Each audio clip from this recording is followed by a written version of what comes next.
Essa tarde, nesse terceiro júri aqui do mês de abril, vamos começar a fase dos debates orais.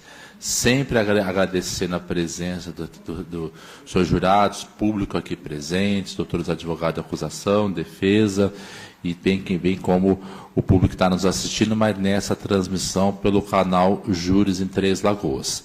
Para quem está nos assistindo, já nesse segundo trimestre aqui deste ano, haverá uma pauta longa de júris, praticamente 20, 21 designados, para depois, no mês de julho, já não designarmos júri, ficar mais por conta das audiências. Mas para quem tiver a oportunidade de estar acompanhando, prestigiando o canal também, haverá júris bem interessantes nesse mês e no mês também de maio e junho também. Então, sem maiores delongas, passo a palavra para o representante do Ministério Público Estadual, doutor Luciano Anequini Lara Leite, que excepcionalmente estava ausente semana passada, tendo uma convocação do Conselho Nacional do Ministério Público, dada a excelência do trabalho que faz aqui, além do júri, mas também um dos maiores especialistas tocante à legislação de armas aqui do Brasil. Então, teve, assim, eu sei que, doutor Luciano, a contragosto, pediu auxílio de outros colegas, para fazer os plenários aqui, mas eu tenho certeza que o senhor voltará com a corda toda para os demais júris aqui designados, para que no final do ano possamos finalmente colocar um leve atraso ainda que remanesce dos processos ainda por causa da pandemia, mas para sempre trazer, importante do resultado, sempre procuro dizer assim, se vai ser ocorrer a condenação, a absolvição, mas que pelo menos que um caso grave, doloso contra a vida, que haja o julgamento aqui em plenário. Então, o senhor terá até 1h30 para as suas considerações iniciais. Está com a palavra. Obrigado, Excelência. Excelentíssimo senhor doutor Rodrigo Pedrinho Marcos, é com muita honra e satisfação que inicio os trabalhos da acusação em mais essa sessão da segunda reunião do Tribunal do Júri da Comarca Três Lagoas, sob a presidência de Vossa Excelência, magistrado ultrazeloso e preocupado com o jurisdicionado, com todos os percalços e com todas as competências determinadas pelo tribunal a essa, hoje, vara do juiz de garantias, do júri, que realiza também audiências de custódias diuturnas, né? Se dispõe a estar colocando os júris ao menos 2 vezes por semana, e o vem fazendo desde a fraudemia, sem cessar. Realizamos quase 50 júris no ápice da plenário fechado, distanciamento, e até hoje tenho uma alergia por contato de ter feito mais 50 júris de máscara, e o que só redunda na dedicação de Vossa Excelência e destaque que tem na magistratura sul-mato-grossense. Receba, doutor Rodrigo, nossas homenagens, sempre ressaltando e registrando a oportunidade de manutenção histórica dos julgamentos aqui que são realizados no projeto de tribunal divulgado, disponibilizado no YouTube, né, o primeiro do país e o único que permanece modelo para escolas do Ministério Público, da magistratura, da advocacia, de acompanhamento efetivo do plenário, né, de estudo de caso, de conhecimento da ritualística aqui adotada, né, e que nos permite, com certeza, ter perpetuada a história de Três Lagoas e dos crimes julgados por aqui. Já temos mais de 170 julgamentos ali mantidos e, quem dera, tivéssemos essa oportunidade e outros casos em outros estados da federação, quanto já não se perdeu de tribunais, tribunas e tribunos que desempenham a sua função no plenário tribunal do júri. Parabéns pela iniciativa mais uma vez e parabéns pelo projeto e que ele persista. Aos serventuários da Justiça, aqui sem os quais não haveria condição de realização dos trabalhos, que saúdo na pessoa do oficial de Justiça aqui presente, a banca da defesa, hoje ornamentada pelo doutor Alexandre Penha do Carmo, representando o seu pai, doutor João Penha do Carmo, brilhante tribuno e histórico tribuno aqui da comarca de Três Lagoas, doutor Alexandre. Sei que não é de Vossa Excelência a dedicação ao plenário, mas que, ainda assim, o bichinho da oratória e da disputa em plenário, que tão bem atacava o seu pai, venha atacá-lo. Mais uma vez eu encontro aqui em plenário, tenho profunda admiração não só pelo seu pai, mas também por Vossa Excelência. Receba nossas homenagens e estendo-a a seu pai, leve a minha saudação fraterna a ele, e a todos os advogados de Três Lagoas e do Mato Grosso do Sul, que saúdo também na pessoa do Dr. Bito, presidente da Seccional Sul Mato Grossense, e do Dr. Mansur Elias Carmucho, meu padrinho, meu irmão, que está hoje junto ao CNJ, conselheiro e ex-presidente da Seccional. Mais uma vez, com prazer, saúdo também, ornamentando a banca da defesa, a pessoa do Dr. Romualdo Sanches Calvo Filho. É a segunda oportunidade que tenho de atuar com Vossa Excelência. Seja muito bem-vindo à nossa capital da celulose. A comarca de Três Lagoas o saúda e o recebe na pessoa deste promotor de justiça, e o faz sabendo do brilhantismo com que atua Vossa Excelência, sabendo do histórico de atuação e todo o cabedal de conhecimento que traz, vindo da capital paulista, para nos brindar com a sua atuação e defesa muito forte, muito aguerrida. Já tendo conhecido a realidade aqui de Três Lagoas e sabendo da forma de atuação deste tribuno, tenha certeza, doutor Romualdo, de toda a nossa fidalguia e respeito, de toda a nossa atenção à atuação da defesa contratada, né? Aqueles que têm condição de contratar o verbo a verba, que têm condição de contratar um advogado, têm a oportunidade de, assim, escolher quem virá a os defender, e tem na pessoa do doutor Romualdo um defensor, um advogado, tribuno, muito experimentado, que já se assustou aqui em Três Lagoas com o conhecimento e a experiência, expertise de nossos policiais. No julgamento passado, o doutor Romualdo, assustado, inclusive, até pediu a prisão de um nosso policial civil, tamanho conhecimento que ele tinha, e não acreditando na memória do nosso querido Genildo Bueno, né? O doutor falou, não é possível que você lembre tudo isso. Não é possível que você saiba a placa decor, horário decor, data decor, né? E eu tive que interceder, falei, não, doutor, aqui no Mato Grosso do Sul, estado novo, estado pequeno, né? A gente costuma guardar a placa dos carros porque a gente mantém a mesma letra, né, durante quase todo o ano, né? Então, se você falar OS, né, a gente sabe quando que foi, OAP, a gente sabe que é 2016, né? Então não é tão difícil para a gente aqui guardar a placa de carro, né? Não é que nem São Paulo, que vocês rodam 5, 6 letras por mês, né? Aqui a gente fica quase todo ano com o mesmo alfanumérico, né? Então não é tão difícil, mas o Bueno é um prodígio, né? O Bueno guarda 50 nomes de acusados e fala, né, sem consultar, né? E o doutor ficou impressionado com isso, né? Já vendo que aqui, apesar de forasteiro e tendo ideias diferentes de Mato Grosso do Sul, nós somos a terceira maior cidade do estado, e logo mais seremos a segunda, já vamos passar Dourados, temos amplo crescimento e desenvolvimento histórico, de investimento que está sendo feito na cidade, mas de desenvolvimento do povo guaicuru.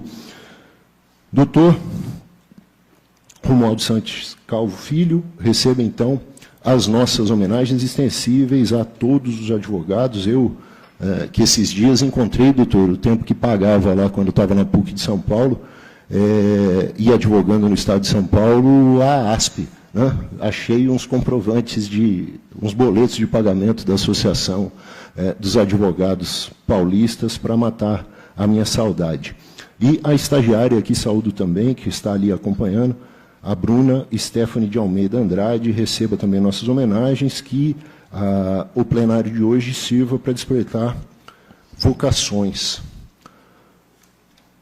A Força Policial, aqui, dando a segurança para todos os atores envolvidos no processo e especialmente, senhores e senhoras jurados, formadores do Conselho de Sentença, a quem me dirijo, em razão de um crime de sangue praticado em nosso solo, diferente do que quis apontar o perito contratado pela defesa, que o crime teria ocorrido depois da ponte do Rio Paraná, nem isso ele acertou, né? O crime aconteceu aqui, quase ali na frente da UFMS, na Ranulfo, ali naquele semáforo, naquela lombada eletrônica que tem ali próxima à entrada da UFMS, né? Foi aqui no Mato Grosso do Sul, ele se enganou, como se enganou em outras coisas, né?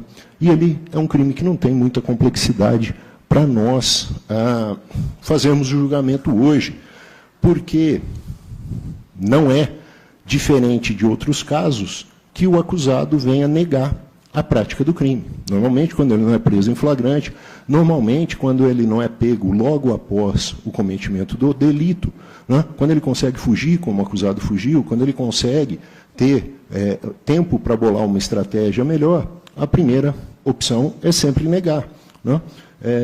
E negam, inclusive, quando presos em flagrante, negam, inclusive, quando pegos com a boca na botija, como diz o popular. Tá?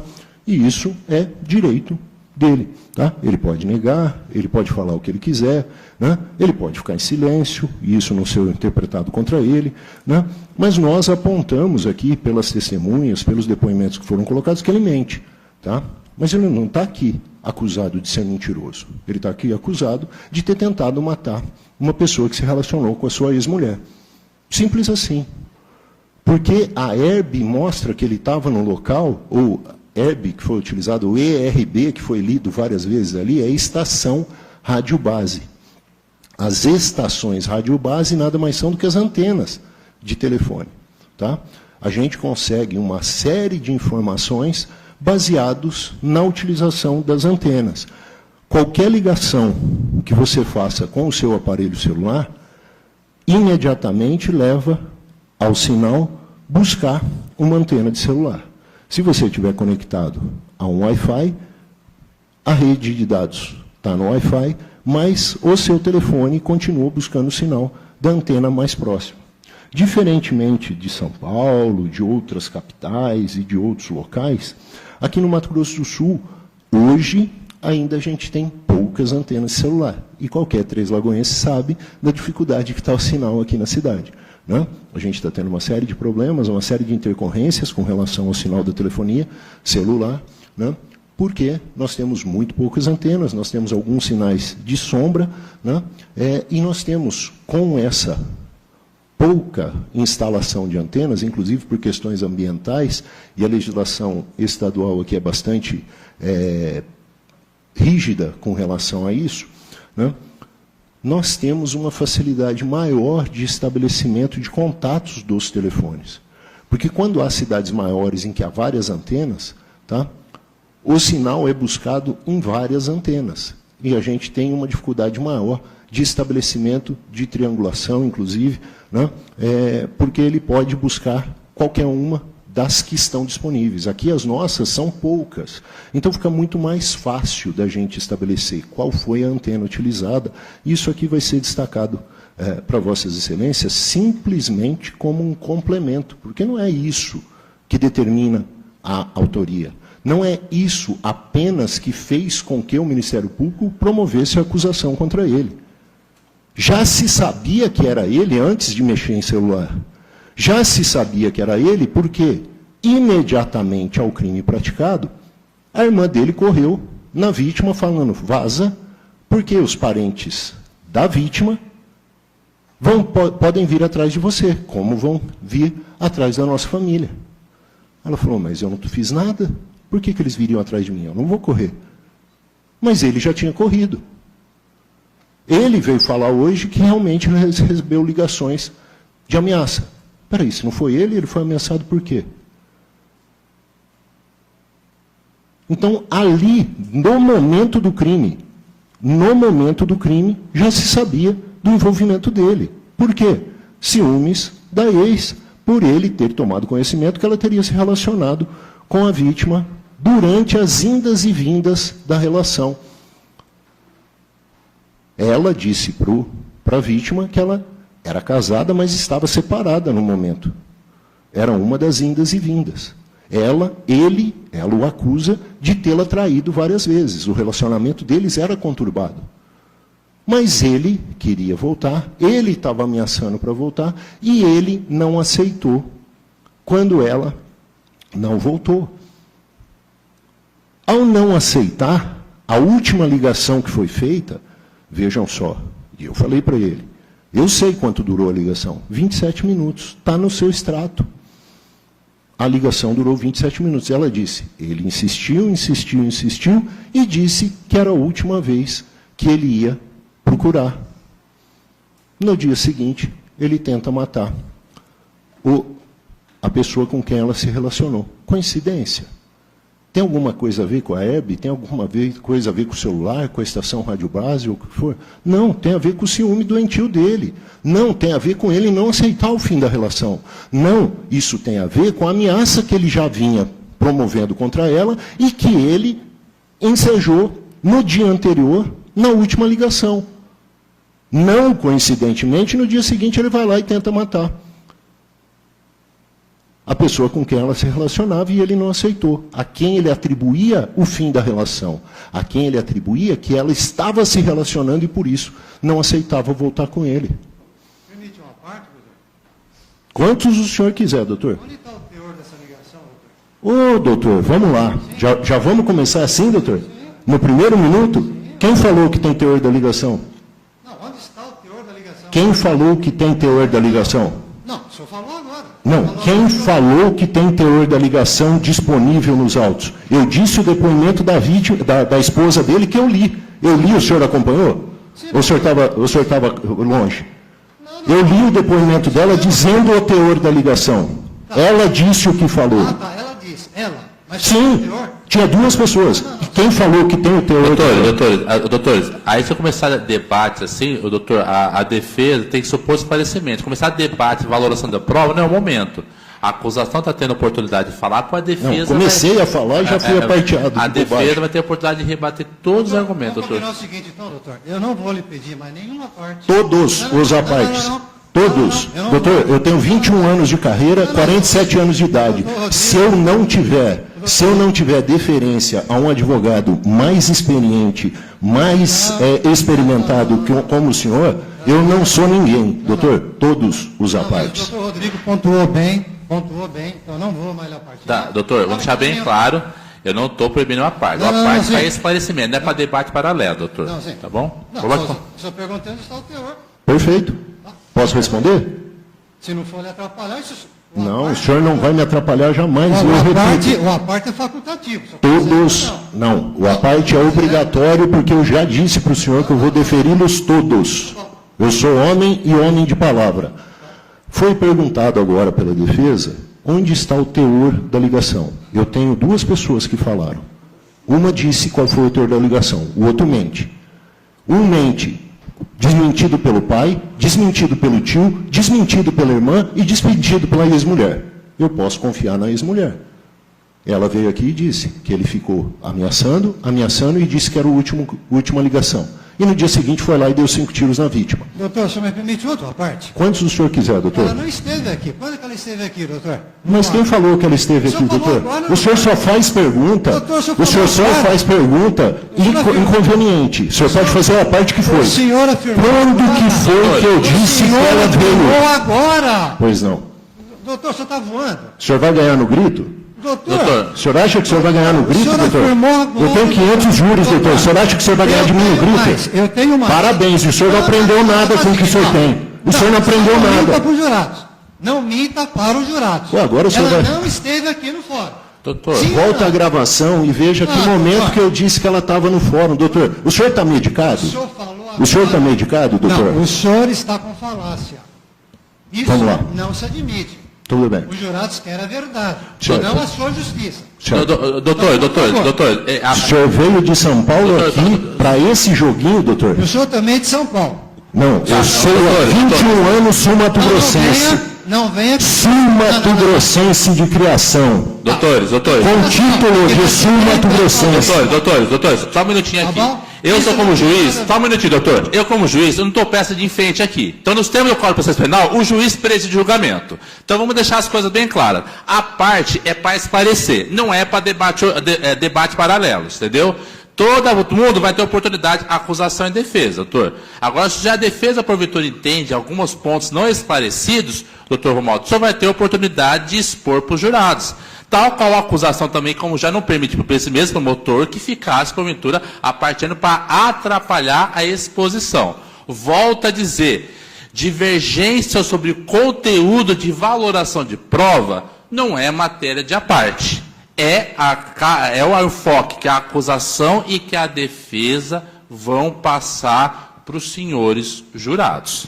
Então, volto a dizer, a parte é só um esclarecimento e com todo respeito aos doutores da acusação e defesa, de modo elegante e educado. Não um querendo ser mais alto que o outro, gritando mais alto que o outro. Não vai funcionar assim, tá bom?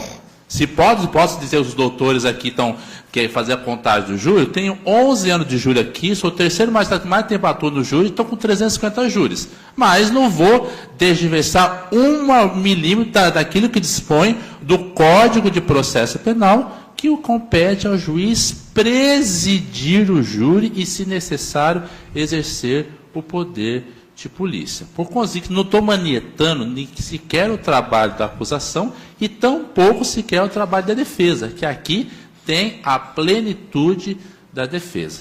Mas volto a dizer, se os seus doutores quiserem gritar alguma coisa, que façam para os jurados, que expõem para quem está assistindo, mas não com debates paralelos que não vão, porventura, ajudar os jurados a esclarecer os fatos, e se alguma está passando imagem que você acaba, infelizmente, vendo e virando até meme em redes sociais, que o júri pode toda bagunça. E não é assim, tá bom? Então, pode continuar, doutor. Se o senhor quiser fazer o da parte, o senhor faça, mas seja ponto, modo elegante, e não para truncar com alguma ação que quer que seja. Da maneira que eu faço com relação à acusação, quando, porventura, da maneira mais acalorada, eu entendi que estava manietando, atrapalhando a exposição da defesa, e eu acabo interferindo. Tá bom? Então, vamos manter a ordem, a fidalguia aqui. O caso aqui, e isso depois, se porventura partir para a ofensa alguma coisa, não será permitido, doutores. E se porventura acontecer alguma coisa, tiver que dissolver o plenário, sem problema nenhum. Eu tenho a pauta desse ano que vem, acrescenta esse processo na próxima data disponível. Porque aqui, enquanto o juiz presidente do júri, júri designado é júri realizado. Se surgir algumas questões, sem problema, marca uma outra data, mas o júri vai ser realizado. Ok? Volta a palavra para a acusação, poderá continuar a sua posição. Posso fazer uma colocação rápida, doutor? Colocação para mim? Pode fazer, só um minutinho. Pois não, doutor. Eu não vou pedir mais a parte. Certo. Tá? Também na minha fala, eu não vou considerar a parte ao doutor promotor para não atrapalhar o trabalho dele, nem o meu. E na minha fala eu rebato o que tiver que rebater. Por favor, doutor, Tá bom? obrigado. Então, obrigado. Pode continuar, doutor, por favor.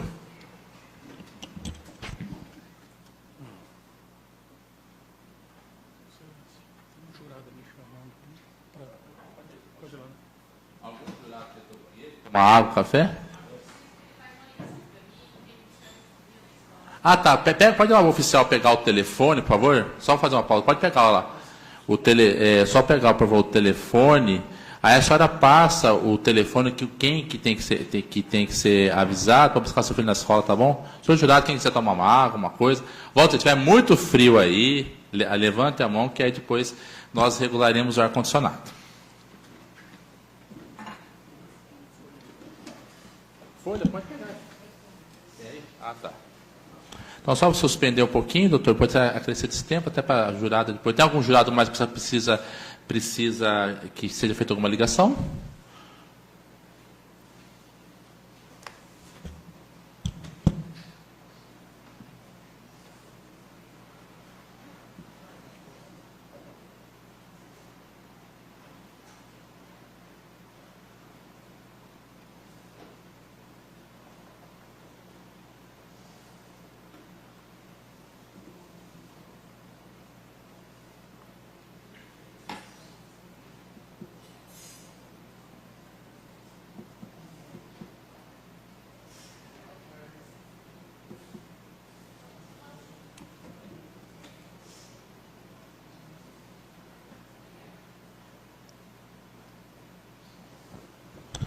Perfeito, estou ok? Podemos recomeçar, então? Aí esse tempo, 10 minutos, se houver necessidade, será acrescido ao tempo da acusação. Pode ir lá, pode avisar o familiar do jurado, por favor. Obrigado, Excelência. Como eu dizia, há duas pessoas que participaram da ligação, a ligação está bilhetada e ela durou 37 minutos. Uma das pessoas é a ex-esposa. A outra pessoa é ele, que mente, é desmentido pelo pai, é desmentido pelo tio, é desmentido pela irmã e é desmentido pelas provas dos autos. Eu tenho o teor da ligação, a ligação não estava interceptada. Não houve interceptação durante a prática do delito, nem antes da prática do delito. Não houve análise de ligações pelo teor das ligações. O que houve, e que o doutor disse no último júri, que ele não tinha nunca trabalhado na experiência dele com estações rádio-base, é a análise da estação rádio-base e da bilhetagem. O que é a bilhetagem? É o extrato do seu telefone. Só que, além do extrato do telefone que a gente recebia antes, na cartinha vindo da operadora, né, dizendo para quem você ligou, quanto que durou a ligação e o valor daquela ligação, quando a gente recebe o extrato de bilhetagem, a gente tem a ligação para quem foi feita e de quem você recebeu ligação. Então, a gente tem os dados de para quem você ligou, que horário, qual é a antena que utilizou o seu aparelho durante aquela ligação, e, inclusive, se houve deslocamento, se você estava se deslocando enquanto fazia a ligação, quais antenas que ele foi buscando. Porque quando você se afasta de uma antena e aproxima da outra, o sinal passa de uma antena para outra, e você mostra na bilhetagem quais foram os pontos utilizados durante o seu deslocamento. Se eu for falando com o meu celular daqui de Três Lagoas à capital paulista, todas as antenas que eu for buscando no caminho vão ficar registradas na ligação que eu fizer. Se ela não cair durante esse período, todas as antenas serão registradas e o tempo, das 7 horas mais ou menos de viagem que eu vou fazer, vai estar ali anotado. Nós não temos o teor da ligação, porque isso é interceptação do sinal. Isso só é feito durante a ligação. Eu não posso fazer uma interceptação do passado. Tudo bem? Isso é óbvio. Tá? Interceptação é desvio do sinal, além dos comunicantes, a nossa central de interceptação, seja ela o Aitron, seja ela o Sombra, seja ela o Guardião, qual for o sistema utilizado. Né? Aqui no Mato Grosso do Sul a gente utiliza os 3, no Ministério Público, a Polícia Federal utiliza o Guardião. Né? Eu trabalhei no GAECO de 2009 a 2011 só atuando com interceptações telefônicas, então eu tenho bastante experiência no tema. Nós atuamos aqui há 7 anos cuidando de crimes de homicídio, trabalhando muito sobre interceptações telefônicas com as facções criminosas e diversas outras atuações de crime organizado. Quando nós tomamos conhecimento do crime e não é um crime praticado por alguém que está sendo investigado e está sendo interceptado, uma, e não a única, isso aqui é 2013, Hoje nós temos um monte de outras ferramentas e um monte de outros sinais que nós utilizamos para fazer a análise das informações da pessoa que está sendo investigada. Na época, nós utilizávamos quase que exclusivamente o contato do extrato da telefonia. Foi obtido o extrato da telefonia e foi vista a ligação que ele fez para ela na véspera do crime, no dia 9. De 27 minutos, como ela mencionou. Com essa ligação, ela disse, eu li o depoimento para vocês, em nenhum momento eu falei que ela esteve aqui, vocês estão aqui desde o início do julgamento, seria até absurdo eu dizer algo do tipo. Né? Mas isso é estratégia, isso é estratagema de Schopenhauer. Tá? Isso aí, qualquer pessoa que leu os 37 estratagemas sabe o que está sendo feito, uma tentativa só de interromper o orador e de tentar atacar o argumento sem ter argumento. Você tenta atacar o orador porque você não tem argumento. Quando eu disse que após ler o depoimento dela para vocês, eu disse que ela falou, que é uma das interlocutoras, que ele a ameaçou e deu o ultimato. Ela disse. Basta a defesa contestar a fala dela. Qual que é a contestação? Dele que mente? Dele que falou que não sabia, quando os parentes falam que ele sabia? Dele que fala que não tinha ideia, quando o pai falou que tinha ideia? Dele que fala que não sabia o que tinha acontecido, quando a irmã correu atrás da esposa e falou, foge, porque os parentes da vítima vão estar. 7h30, logo após a prática do delito, a irmã correu na casa da ex dele, da Maria Madalena, e falou, foge, porque os parentes vão te dizer. Eu perguntei para ele, durante o interrogatório, eu falei, quando que o senhor tomou conhecimento, então, já que não foi o senhor que atirou, porque eu sei que ele estava perseguindo, eu sei que ele estava na frente do hospital, porque a vítima falou que ele estava na frente do hospital, a vítima, em pergunta da defesa, disse expressamente, eu tenho certeza absoluta que era ele na frente do hospital. Pergunta da defesa, não foi pergunta minha. Disse, eu tenho certeza absoluta que era ele, que estava na frente do hospital. Quando ele, perguntado por mim, quando que o senhor tomou conhecimento, então? Ele falou, alguns dias depois. Aí a defesa veio perguntar, porque eu ia explorar isso aqui, né? No interrogatório dele em delegacia, ele falou que um tio dele ligou e falou. Ué, mas ele tomou conhecimento uns dias depois, ou foi no dia quando o tio ligou? Quem mente o menos, mente o mais. Se atirou ou não atirou. E não tem muita dificuldade nisso. Não tem muita dificuldade. Motivo está determinado. Ameaça e promessa de que iria fazer, ele fez, inclusive, no dia anterior. Vinha fazendo, fez no dia anterior. Maria Madalena disse que foi verificado no laptop que ele criou um perfil falso, entrou em contato, era amigo da vítima no perfil, no Facebook, e buscava informações. A vítima confirmou que teve contato com essa pessoa, que se dizia da Eldorado, e falava que queria encontrá-lo pessoalmente, buscando informações. Ele, nas ameaças, dizia que sabia o itinerário da vítima, a rotina da vítima e a rotina da ex-esposa. Qual que é a questão do celular? A questão do celular é que, desconhecida por parte da defesa, não entende o que são as estações radiobase e como elas funcionam.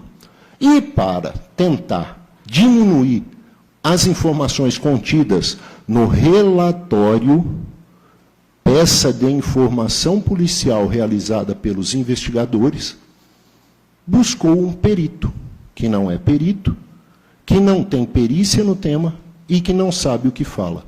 E, para piorar, e eu vou mostrar tudo isso para vossas excelências nos documentos que foram apresentados, pontuou no Google Maps que o local do crime seria depois da ponte do Rio Paraná e não na frente da UFMS. Não sabe nem aonde aconteceu o crime e está questionando o laudo do nosso policial, o relatório de inteligência do nosso policial, dos nossos investigadores.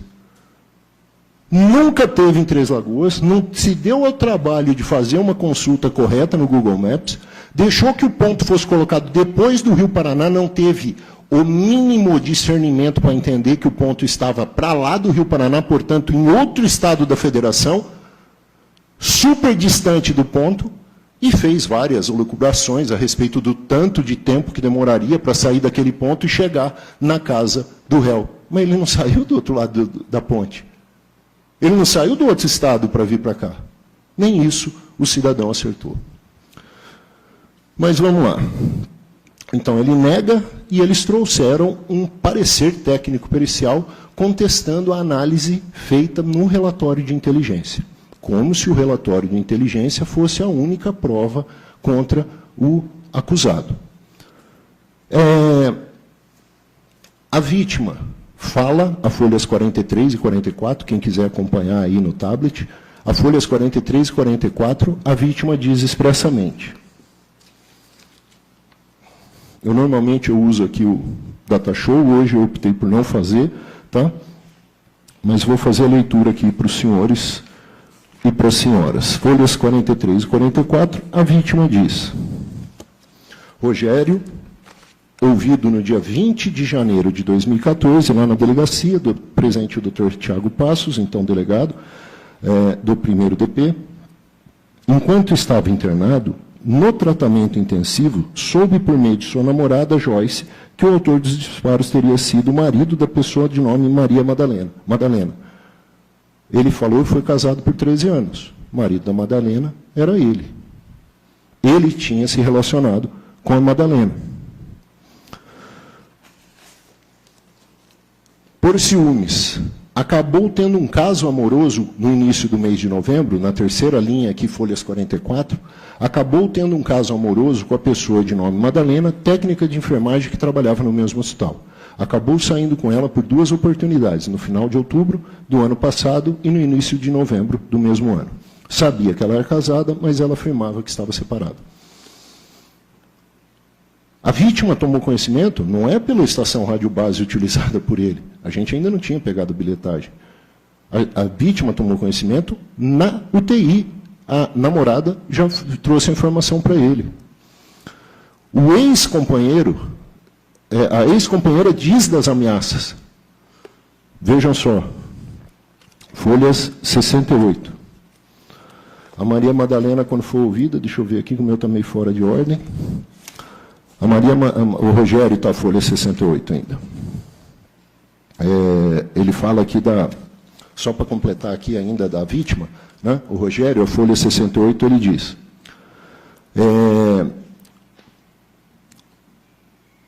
ratifica as declarações prestadas, confirma, acrescenta que após a prisão do suspeito do crime do qual foi vítima, observou a foto estampada no jornal e verificou muita semelhança com o indivíduo que estava acompanhado de uma segunda pessoa, apoiado sobre uma motocicleta, isso no dia em que sofreu os tiros.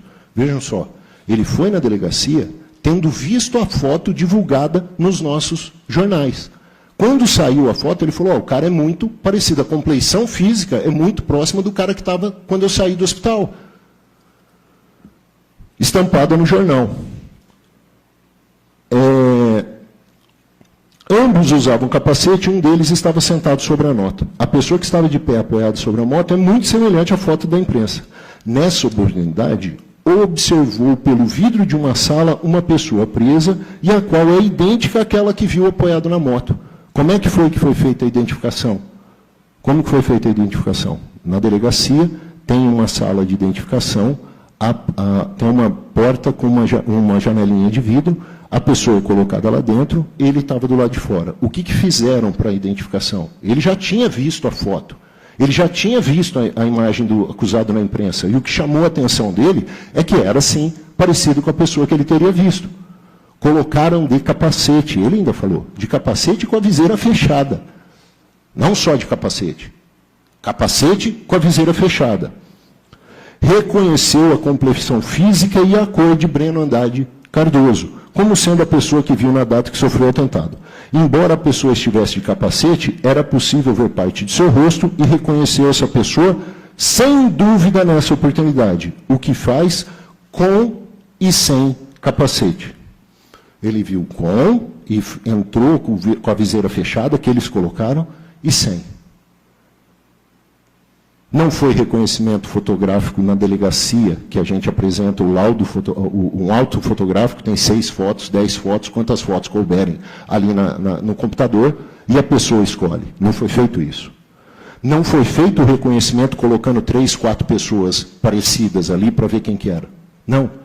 Ele chegou dizendo, eu vi a foto do cara que foi preso. Ele parece sim. Trouxeram ele de capacete com viseira baixada, ele reconheceu. Tiraram o capacete, ele reconheceu. Está aqui a folha 68. Não tem herb.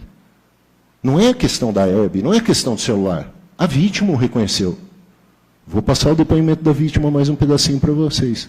Pergunta da defesa. Ele diz, sem dúvida foi ele. Não tenho dúvida que foi ele. Não tem dúvida com relação à autoria de quem atirou. Ele pode continuar negando, pode trazer laudo questionando o relatório de investigação, pode trazer laudo fazendo o que for. A vítima está dizendo.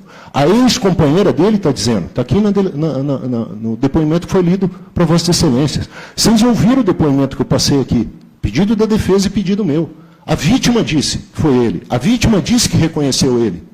A vítima disse que tinha se relacionado com a ex-mulher dele. A ex-companheira disse das ameaças no e do perfil. Quando ela for ouvida aqui, Maria Madalena, folhas 28, para vocês não precisarem ficar folhando aí nos autos, lá embaixo, coloca o número 28 na página, ele já pula direto, não precisa ficar folhando todas as páginas. Vocês conseguem pagar um cafezinho para mim também? Quentinho, eu não vou recusar. Café, doutor? Quer um cafezinho, doutor? Aceito. Com açúcar ou sem açúcar? Você com açúcar, meu cara? Perfeito. Já vão servir o senhor. Ela diz o seguinte, Maria Madalena, conviveu com Breno por 13 anos, estavam separados. Tinham muitas idas e vindas, né, lá embaixo. Nenhuma dessas que estava separado veio a saber que a declarante teve um relacionamento com Rogério, que diante da descoberta, Breno ficou muito enfurecido e passou a dizer à declarante que ainda mantinha um relacionamento com o Rogério. Esclareceu que atualmente não estava tendo nada com o Rogério, que porém ficou com ele há quase um ano. Nada mais sendo que atualmente nem mantinha contato, que Breno passou a dizer à declarante que tinha conhecimento sobre a rotina de Rogério. Como é que ele teria conhecimento da rotina de Rogério se ele já não soubesse quem era o Rogério e não estivesse procurando? O que ela complementa, folhas 66. A foto foi da rede Facebook de Rogério. Essa foto estava no computador e foi apagada por Breno, porém ficou na lixeira. Quem já apagou algum arquivo sabe que ele vai para a lixeira, né? Clicou lá na lixeira, viu propriedades, viu a data que a foto foi tirada. Foi tirada próximo ali. Nesse dia, Breno estava com o computador, então foi ele que baixou, né? Quando pegou o computador, viu, tem mensagem gravada, aí ela fala aqui embaixo, Breno tomou conhecimento do envolvimento da declarante com o Rogério, tanto que fez várias ameaças à declarante, dizendo que iria matar Rogério, pois conhecia a rotina dele, o local de trabalho e o endereço. Observando outros dados no computador, verificou que ele tinha criado um perfil fake, portanto, na rede social de nome Priscila Cândido, inclusive com uma foto de uma mulher desconhecida. Desse perfil, a declarante observou que entre os amigos da Priscila, você vê lá quem que são os amigos, um dos amigos estava o Rogério. Quer dizer, ele criou, chamou o Rogério, um perfil de mulher, chamou o Rogério, começou a conversar com o Rogério para puxar a informação do Rogério. Saber onde ele trabalhava, que hora que ele saía, ou vamos sair junto, quando que você pode me pegar, e foi buscando informação. A foto da capa do perfil era uma foto da declarante que ela tirou de uma paisagem próximo da Eldorado. O que ele falou na foto? No perfil, que ela trabalhava na Eldorado. Só que ele tinha namorada na época que trabalhava na Eldorado. Ele deve ter perguntado, você conhece a Priscila Cândido? Né? Não conhecia, não era funcionária do Eldorado porque não existia. Ah, tem mais de 5 mil funcionários na Eldorado. Tudo bem, mas o pessoal se conhece. Não é difícil levantar o nome de alguém lá. Era falso. Outro fato que chamou a atenção. Fabiane, irmã de Breno, logo após o fato, logo após o crime, ou seja, por volta das 7h30 da manhã do dia 10, foi com uma motocicleta até o seu local de trabalho e alertou para que fugisse, pois os familiares de Rogério, vítima, poderiam tentar alguma retaliação com a família de Breno. Por que, se ele não fez nada? Por que a irmã ia estar preocupada com a cunhada? E também contra a declarante, que preferiu permanecer, pois não tinha nada a ver com os fatos.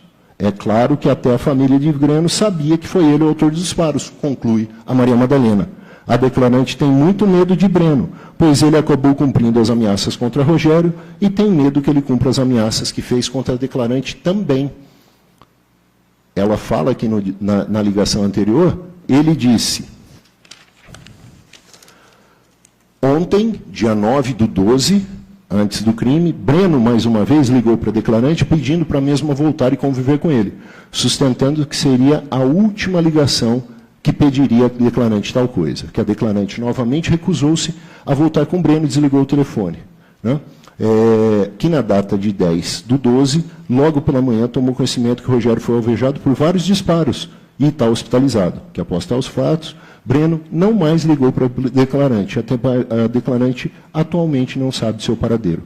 Que a mãe entrou em contato com familiares de Breno e ninguém da família sabe onde Breno está, estando mesmo desaparecido. No dia dos fatos, logo após, a irmã do acusado corre atrás da cunhada e pede para ela fugir, pois a família da vítima poderia retaliar. Por quê?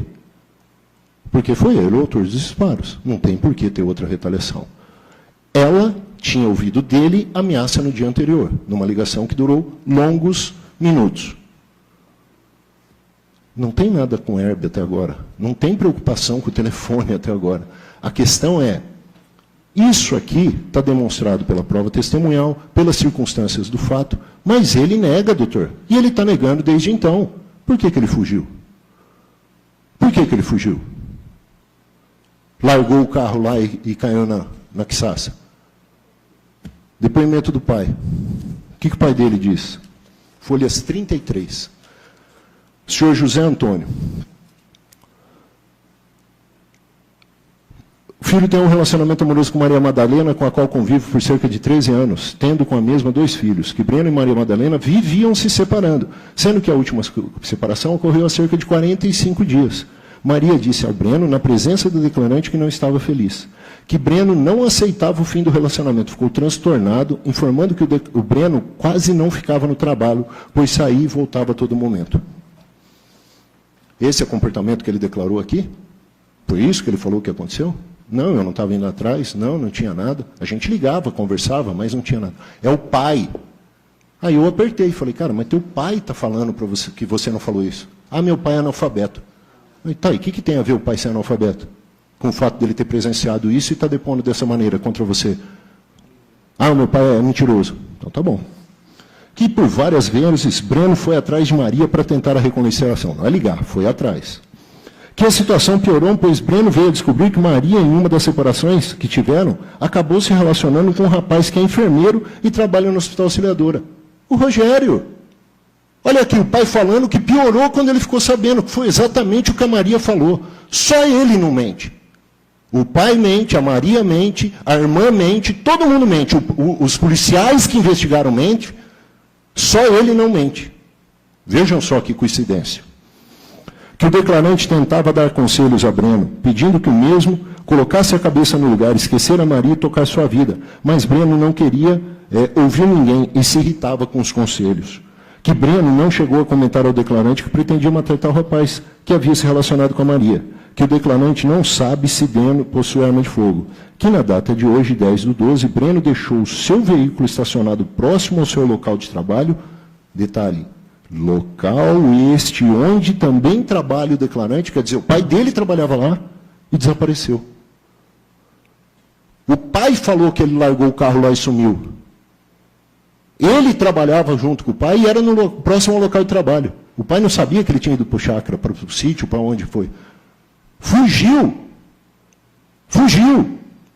Então o pai aqui confirmando, nós encontramos o carro ali, o policial falou, nós fomos fazer diligência e encontramos o carro ali. Mais que isso. Edilson, folhas 65. É tio do Breno. É do conhecimento do declarante e de alguns familiares que, durante o período em que Breno esteve separado da sua esposa Madalena, ela teve um caso com um rapaz. Breno acabou sabendo que a mulher teve esse caso, porém não sabia com quem, e esse caso era mantido em sigilo. A vida conjugal era bastante complicada. Tomou conhecimento pelos fatos pelo rádio, e como já sabia que esse rapaz foi vítima, teve o caso com Madalena, telefonou para o Breno e alertou sobre o crime, pois ele teve envolvimento com Madalena e teria ameaças contra Breno, achou melhor alertá-lo. À toa. À toa. O tio já sabia, a família já sabia, todo mundo já sabia, o pai sabia e tinha falado, né? Só ele que não conhecia, que não sabia de nada, né? Que não estava com o laptop, que não criou o perfil, que não chamou a vítima Rogério, que não conversou com o Rogério, né? Aí, durante o seu interrogatório, foi tentada virar a mesa para que a companheira, a esposa, fosse bandida. Eu li o depoimento e ela falou que tinha medo dele. Vieram questionar o fato dela ter largado os filhos e saído daqui, inclusive falando que ela saiu para ganhar vida fácil lá fora. Não tem prova nenhuma de que ela saiu para ganhar vida fácil. O que tem aqui é a declaração dela dizendo que tinha medo. Ela foi embora. O Rogério, vítima, foi para Cuiabá.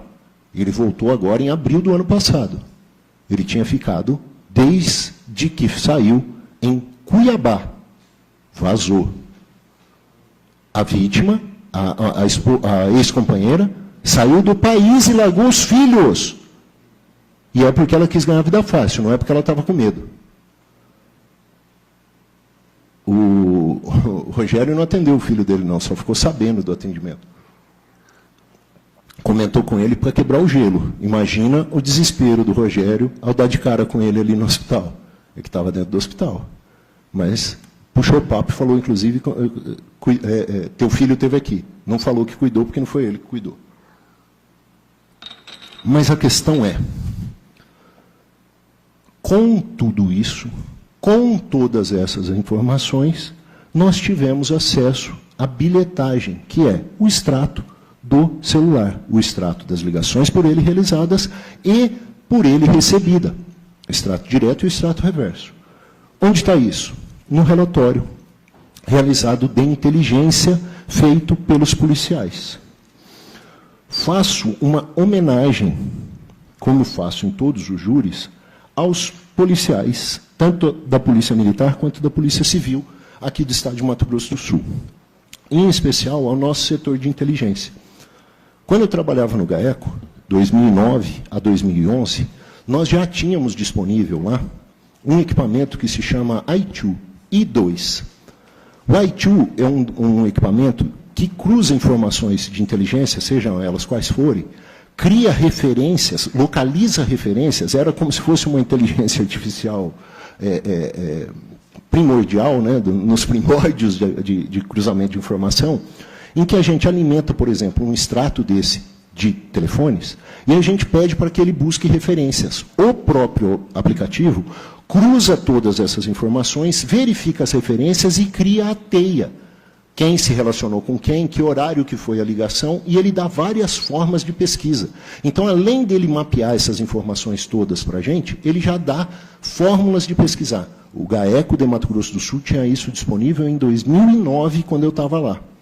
Até hoje, 2025 aqui, no setor de inteligência de Três Lagoas, isso é feito por um super policial. Ele cruza essas informações na unha. Até hoje eu pergunto para ele, falo, cara, como é que você consegue? Ele fala, eu vou achando as referências e eu busco na unha. Na unha, em 2025. A gente já fazia automaticamente em 2009. E esse cruzamento foi feito, e a análise foi feita também. Tá? Pega o extrato, verifica a ligação, anota com uma cor. Outra vez repete o número, anota com a ligação. Olha o que é isso. Vou mostrar para vossas excelências o que é o extrato. O relatório de inteligência, que não é relatório pericial, é um relatório preliminar, que fala que foi o Breno, a situação que aconteceu, e o relatório investigação complementar. Análise de bilhetagem do telefone de Breno. Tá? Folhas 93, para quem quiser acompanhar. Eu pedi para que fosse lido. Né? Ele começa, de posse da bilhetagem, referente ao número 67, relatório de investigações complementar. Teve um inicial e foi feito esse segundo. Referente ao número 679241, tralalá, do Breno, passamos a analisar. Como no relatório preliminar, ainda no dia dos fatos, apresentamos a qualificação do possível autor do crime, Breno. Tal suspeito foi levantado através da pessoa ligada ao autor, ex-mulher Maria Badalena, tendo motivos passionais. Apresentadas ainda outras informações colhidas no local, onde testemunhas que não quiseram ser arroladas afirmaram que o veículo utilizado foi uma Honda Titan, possivelmente cinza ou chumbo, e que eram 2 os ocupantes, com a suspeita de participação de Breno, restava tentar descobrir quem seria o seu comparsa. Efetuamos várias diligências no dia dos fatos e no dia seguinte com o intuito de localizar o Breno. Ninguém sabia do seu paradeiro. O pai, ouvido na delegacia, falou que ele parou o carro e sumiu. Ocorre que Breno foi preso, mediante mandado de prisão temporária, cumprido em 10/2, 60 dias exatamente após o crime.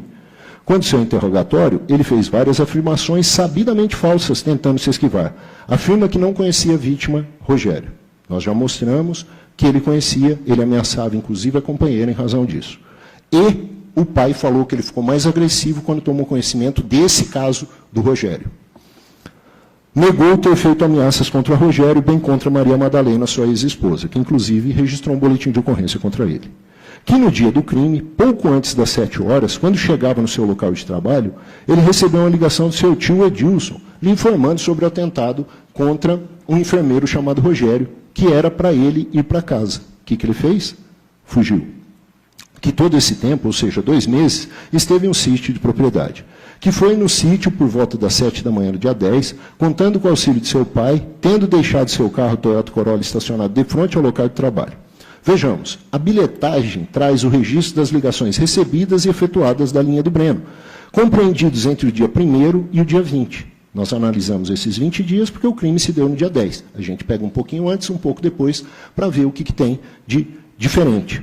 Ele fez, para Maria Madalena, 74 ligações.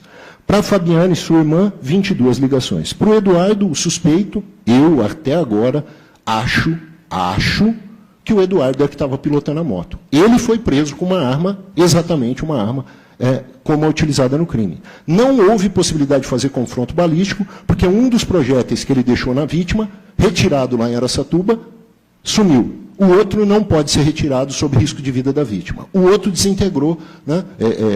Ele quebra e esfarela, e inclusive atrapalhou bastante o pulmão da vítima. Então não houve possibilidade de realização do confronto balístico, que é a análise do projétil e verificação se as marcas, as ranhuras do cano da arma, né? Da alma, da raiada da arma, é compatível com a arma utilizada. Ou mesmo se algum projétil tivesse sido... alguma cápsula tivesse sido verificada, né, encontrada, se a percussão é realizada pela mesma arma. Tem vários exames que podem ser feitos. Esses seriam de confronto balístico. O projétil, né, a bala, o chumbo, alcançando a vítima, podendo ser periciado. Nem sempre é certeza. Ele pode estar de tão forma deformado, né, que não dá ranhuras e ranhuras verificáveis por microscópio. Mas, em podendo, a gente consegue fazer o confronto balístico. Não foi possível. Tá? Mas era esse Eduardo. Doutor, e por que o Eduardo não foi denunciado? O senhor denunciou, não fui eu, foi o colega. Denunciou ele com participação de outra pessoa não identificada. Porque nós não temos certeza. Se eu não tenho certeza que foi ele, eu tenho grande suspeita que foi ele. Mas eu não denuncio, porque eu não tenho prova.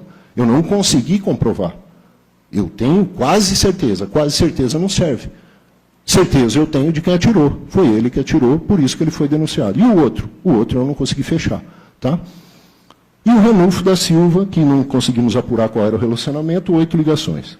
Maria Madalena declarou que os ciúmes teria sido por motivo do Breno, que tentou matar o Rogério, já que ele havia descoberto um breve relacionamento durante o período que estavam separados. Breno atribuía a Rogério a culpa para ela não conviver com ele, tendo assim iniciado uma série de ameaças. Quem disse isso? Foi a invenção do investigador? Não, foi ela que disse. Eu já li aqui 2 vezes o depoimento dela.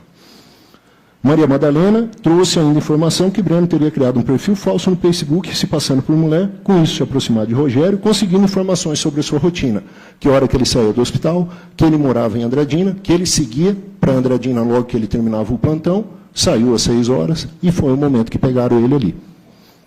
O próprio Rogério, em seguida, confirma tal situação, explicando que a tal mulher, na verdade Breno, tentava marcar encontro pessoalmente, fato que ele fez desconfiar.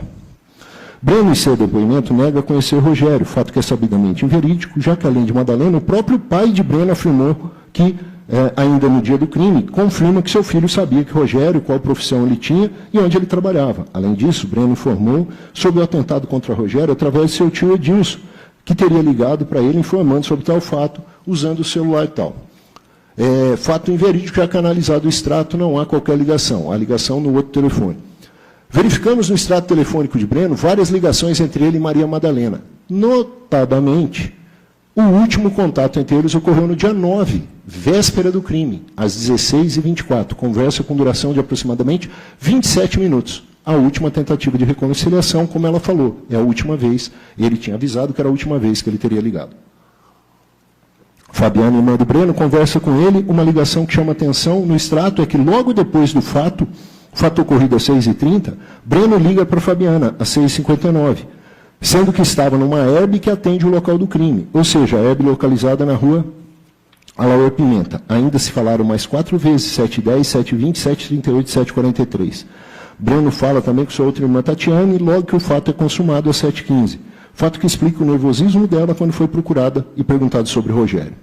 Breno conversa ainda com Ranulfo no dia 10. Né? Fato curioso é que há registro de outras ligações na véspera, no dia, antes e logo após o crime. Ainda não se sabe e não se apurou qualquer correlação.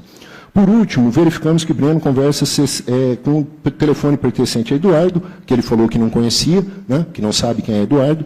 Ele faz ligações para ele, e esse cara tem porte de arma, roubo, tráfico de drogas, e na véspera, pouco antes do horário do crime, eles se falaram. Às 18h23, às 18h42, às 19h20. Todas conversas breves. Depois se falaram no dia dos fatos, às 5h27, 5h43, 5h45, 5h48. Lembrando que era sabido que o Rogério deixava seu turno de trabalho no Hospital Auxiliadora por volta das 6 horas da manhã. Oportunidade que foi utilizada uma motocicleta de seu uso, que se deslocava da residência que fica em Castilho. Nesse sentido, verificamos a localização das chamadas entre Breno e Eduardo, as duas primeiras, cada qual com sua herb, que atende às respectivas residências, e foram acompanhando, deram a identificação na página seguinte do Eduardo e verificaram. Eu só peço uma atenção a um fato. Essas ligações que foram efetuadas entre Eduardo e Breno, antes do crime, porque o superperito que foi contratado aqui, que trouxe um laudo que não vale nem para forrar o fundo da lata de lixo, questiona o fato deles estarem se ligando, e é risível esse questionamento, porque isso não constaria num laudo pericial. Isso são ilações que um perito jamais levantaria.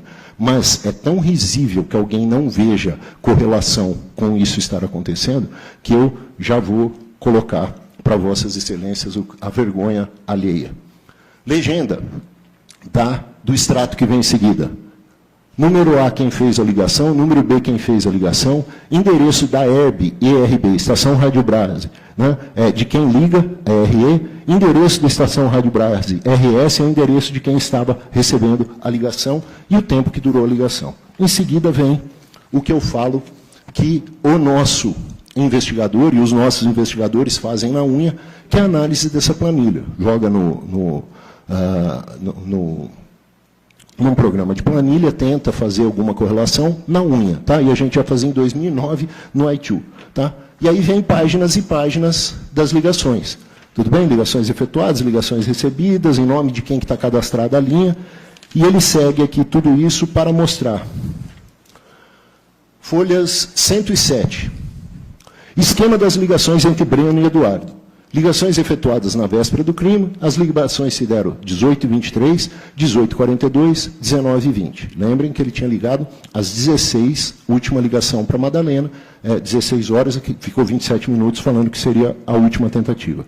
No dia do crime, as ligações 5h27, 5h43, 5h45, 5h48, e a vítima saía 6 horas do hospital. O perito vai falar, se eles estavam juntos, por que que estavam se ligando? Não há nenhum sentido nisso. Em seguida, tem uma fotografia que mostra aqui, e eu vou explicar bem rapidamente, a leitura da ERB.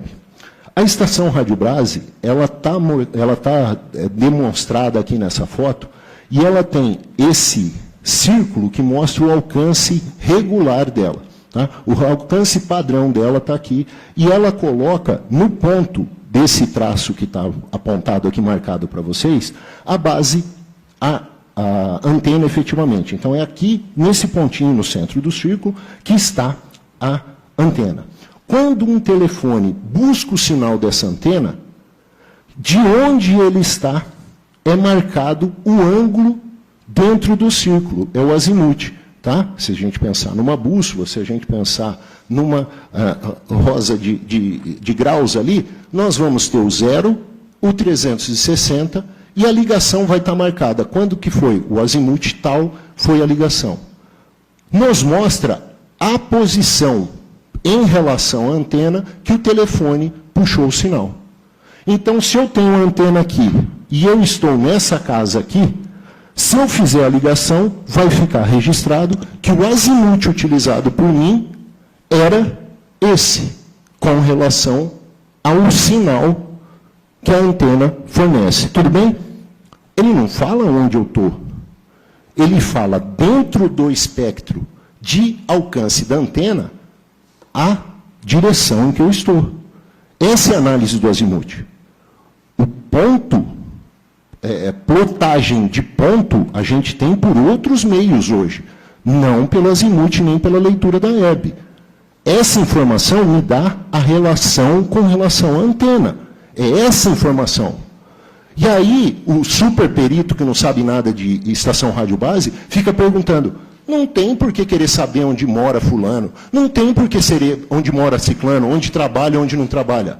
Tem, porque quando ele faz ligação e ele está nesse local, a gente consegue mostrar, peraí, a antena pingada é essa, o azimuth é esse, o que tem nesse azimuth?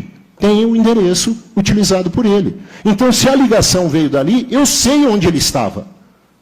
Ou posso afirmar que ele estava próximo à sua residência.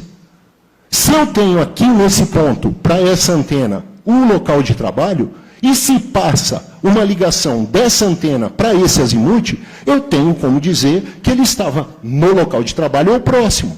Por que que eu posso inferir isso? Porque não teria como ele estar usando essa antena e não ter nada relacionado ali. Quando eu mostro que ele estava aqui, durante a ligação, aí ele pega essa antena, aí ele pega essa antena, aí ele volta para essa antena, o que que eu mostro durante aquela ligação? Que ele estava em movimento. O telefone ligado naquela ligação buscou essa antena e buscou essa antena, por quê? Ele estava se deslocando. É isso que nós fizemos a leitura. É disso que nós nos baseamos. É com isso que nós estabelecemos correlação. Se eu tenho duas ligações realizadas de telefones distintos, de mesmo ponto na estação rádio base, o que eu posso concluir? Que essas pessoas estavam próximas. Elas estavam utilizando a mesma antena e estavam no mesmo ponto de azimuth. Se eu tenho correlação com relação a elas, no fato delas estarem ligando uma para a outra, eu posso dizer que elas estavam na ligação com a mesma antena. Ah, mas não faz sentido para o gênio do perito que foi trazido aqui, eles estarem se ligando antes do crime, se eles iam praticar o crime juntos. Com que veículo que ele falou que fugiu e parou o carro lá para sair? Com um Corolla. Qual que foi o veículo do crime? O carro, a moto utilizada? Uma Titan cinza ou chumbo? Do Eduardo? Moto. Ele estava indo de carro, o Eduardo estava indo de moto e eles estavam se contatando para chegarem até o hospital. O hospital, onde às 6 horas, quando a vítima saiu, identificou ele apoiado na moto. Garupa da moto. Que efetuou o disparo? Garupa. Por que eles estavam se ligando? Porque um estava no veículo e o outro no outro. Simples. Não tem nenhuma razão lógica, diz o perito, super perito, para eles estarem se falando se eles estavam indo praticar o crime juntos. Tem, porque um estava num veículo e o outro no outro. Tem, porque a partir dali eles se utilizaram da moto e o telefone que estava ligado era o dele. Quando pinga o telefone, é dele, lá na Ranulfo. O que isso quer dizer? Que foi verificado que o telefone dele foi utilizado próximo ao local do crime. Ah, mas eu tenho uma empresa. O próprio juiz falou, escuta, mas a empresa que você falou que tem não tem nada a ver com a estação rádio base do crime. Nada a ver. E aqui, em seguida, a folhas 385, há um esquema, aqui na horizontal, há um esquema, mapa do deslocamento de Breno na manhã do dia 10, data da tentativa de homicídio. Aqui mostra a residência do Eduardo, aqui mostra a residência do Breno. Vocês podem ver que os pontos que são marcados em relação à estação Rádio Brase mostram que as residências, apesar de atendidas pela mesma antena, são distantes, então mostrariam azimuths diferentes. Lembrem-se, a setinha partindo do meio do círculo até o local do imóvel mostra que eles estavam em azimuths diferentes, ainda que atendidos pela mesma estação Rádio Base, mostra que durante a ligação ele deslocou entre estações Rádio Base e mostra que no local em que o crime foi praticado, a antena era outra e foi marcada ligações realizadas pelo telefone. Às 5, o que diz a legenda aqui, e os policiais demonstram e relatam da investigação e da análise que realizaram. Breno começa a utilizar o telefone às 5h27, usando a Hebe 01, onde está marcado 01. Que atende a sua residência, ele conversava com o Eduardo, e ele ainda volta a ligar para Eduardo às 5h43, ainda usando a mesma Hebe. Mostrando aqui onde eles estavam antes de irem até o hospital. Já às 5h45, ele faz uma nova ligação para o Eduardo. É o telefone dele, ele não nega que é o telefone dele. O telefone foi identificado do Eduardo. O Eduardo falou que o telefone era dele. Fala que os dois não se conhecem, mas eles estavam se ligando no dia do crime.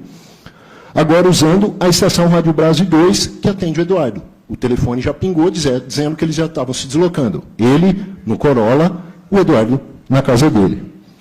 O telefone de Breno fica sem uso por mais de uma hora, voltando às 6h59. O crime ocorreu às 6h30. Nessa ligação que Breno faz, para Fabiane, ele usa a Hebe justamente que atende o local do crime. Está lá. Ele falou que não estava lá. Ele falou que não passou por lá, que não tinha nada disso. Breno liga novamente para a irmã Fabiane às 7h10, 7h20. Agora usando a estação Rádio Base que atende a sua casa. Fabiane foi aquela que correu na Maria Madalena e falou, depois de conversar com ele, correu lá e falou, foge, porque os parentes da vítima Rogério vão vir atrás de você. Como é que ela sabia? Porque ele tinha ligado para ela. Às 7h38, Breno recebe ligação da irmã Fabiane, usando a estação Rádio Brasil 2, nas proximidades da casa do Eduardo. Às 7h48, Breno novamente, ligação para Fabiane, agora usando a estação Rádio Base 4, mesma antena quase multidirecionada para a região da Lagoa Maior. Finalmente, às 7h50, Breno mantém contato com o número desconhecido, usando a estação 5, que direciona a saída de Selvíria, já fugindo. Pois bem,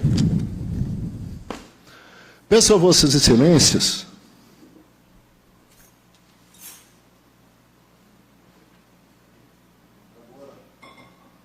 agora um minutinho de atenção, doutor.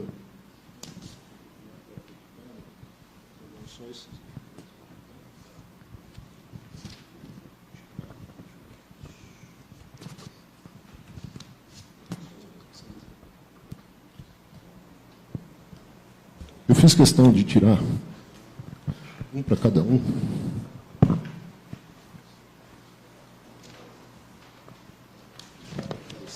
De folhas 678, o certificado a folhas 680 e a foto de folha 712. Eu vou pegar um para cada um.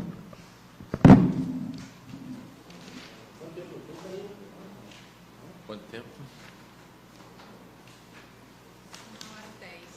20 minutos, doutor. Então, meia hora a mais, doutor.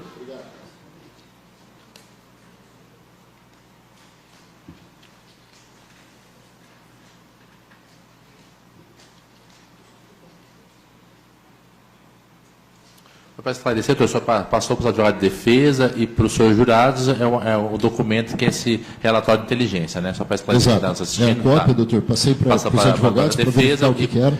E tá? para os só quanto a esses, a defesa, a questão de ordem foi levantada, é que a defesa queria que o juiz chamasse esse senhor para ser ouvido aqui hoje. Já foi resolvida essa questão, mas ainda assim eles apresentaram um parecer por ele lavrado. Esse parecer por ele lavrado traz o seguinte, começa assim, fulano, informática, perícia e investigação limitada, empresa tal, endereço tal, site, www. Não vou falar aqui porque está gravado, tá? .com.br, não quero constranger o cidadão. Esse site não abre, eu juntei aqui, peticionei, está nos autos, tá? Vocês podem ver aí que o site não existe. Aí eu não tenho como saber do site. Tem um e-mail e tem um telefone do cidadão. Parecer técnico pericial, telefonia celular, ERBs, estações Rádio Brase, por isso o Szinho ali, plural. Solicitante, o Breno, perito, é o fulano, perito criminal em São Paulo no período de 82 a 2007, 26 anos, não dá 25. Então ele já errou, inclusive, no tempo que ele trabalhou. Tá? Mas tudo bem, ele não é bom de conta, ele não veio fazer perícia contábil, né? Ele veio fazer perícia de estação Rádio Base. Vamos ver se ele melhora. Formado pela Academia de Polícia de São Paulo, site www.fulano.com.br, o site não abre. Aí você entra lá, qualificação do perito. Foi perito de 82 a 2007, 26 anos, não é 25. Depois ele fala os cargos que ele atuou, não sei o que, mas eu trouxe a cópia para vocês da 680. Polícia Civil de São Paulo, Academia de Polícia, certificado. O diretor da Academia de Polícia expede o presente certificado para o fulano, que por ter sido aprovado em 12 de agosto de 82, no curso de formação técnico profissional de perito. Como é que é? Ele fez um curso técnico profissional de perito em São Paulo, em 82. Em 1982, não precisava de concurso para ser perito, e para essa função que ele foi atuar, fazia um curso técnico. Tudo bem? Era a legislação lá na hora, botaram ele lá para atuar, deram um curso, treinaram ele para atender como perito ali local. Isso o torna perito? Não. Coloca ele no cargo de técnico pericial da Polícia Civil. Ele estava atuando dentro do Instituto de Criminalística para a Polícia Civil, mas não o faz perito. Mas vamos lá. Término do curso, 12 de 8 de 82, não fala aqui a carga horária, né? Mas a média final dele, 76,94. Se o curso não ia até 80, ele passou no talo, né? 7,5, 7,7. Não foi bem aprovado, mas foi lá, trabalhou bastante tempo, não são os 26 anos, são 25. Daí ele começa. O histórico consta que Breno, com o material técnico probatório utilizado, foram incluídas análises de bilhetagem. Inconformado com o conteúdo dos investigadores e por tratar de matéria essencialmente técnica e, portanto, alheia à competência de investigadores, foi solicitado e contratado o serviço do perito independente, no caso eu. Né? Ele fala, análise criteriosa, elaborei um laudo técnico com resultados e conclusões a serem apresentados. Isso aqui, além da negativa de autoria dele, isso aqui é que vai se basear a defesa para dizer que ele é inocente. Vejam só. Essa página eu não dei porque eu já quero o salto para a gente já nem considerar o que está aqui. A última página que eu passei para Vossas Excelências é a análise que ele fez de folha 712, depois que ele faz um monte de tergiversação com relação às considerações do relatório de investigação, que não é um laudo técnico, é um relatório de investigação dos policiais, ele não pode criticar, porque isso é função dos investigadores, fazer o relatório de investigação.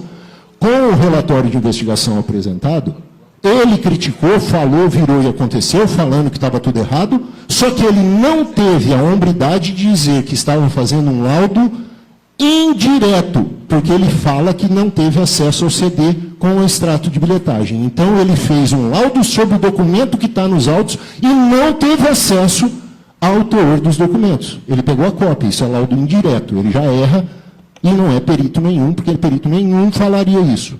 Mas vamos só à conclusão. Qual a relação da residência do Breno e o local dos fatos ele faz? Para questionar a bilhetagem, para questionar o deslocamento, para questionar o tempo de deslocamento e dizer que as ligações mostram que ele não estava no local do crime, o que fez o senhor superperito em estações radiobase? Colocou aqui o endereço da residência do Breno, Rua Rui Barbosa, 1745, botou um pontinho aqui no Google Maps. Local dos fatos, Avenida Ranulfo Marques Leal, 3.400. Qualquer pessoa de Três Lagoas sabe, nessa foto onde está o pontinho. Depois da ponte do Rio Paraná, ele botou o pontinho do local do fato no estado de São Paulo. Ele não sabe nem onde termina o município de Três Lagoas. Ele botou o pontinho depois da ponte. Esse outra cor aqui, que só Vossas Excelências receberam, não é azul à toa, é água. Ele pôs do outro lado e fez todo o cálculo dele, situando o local do fato no estado de São Paulo. Ele não sabe nem onde ele está. Ele não sabe nem para onde ele está virado.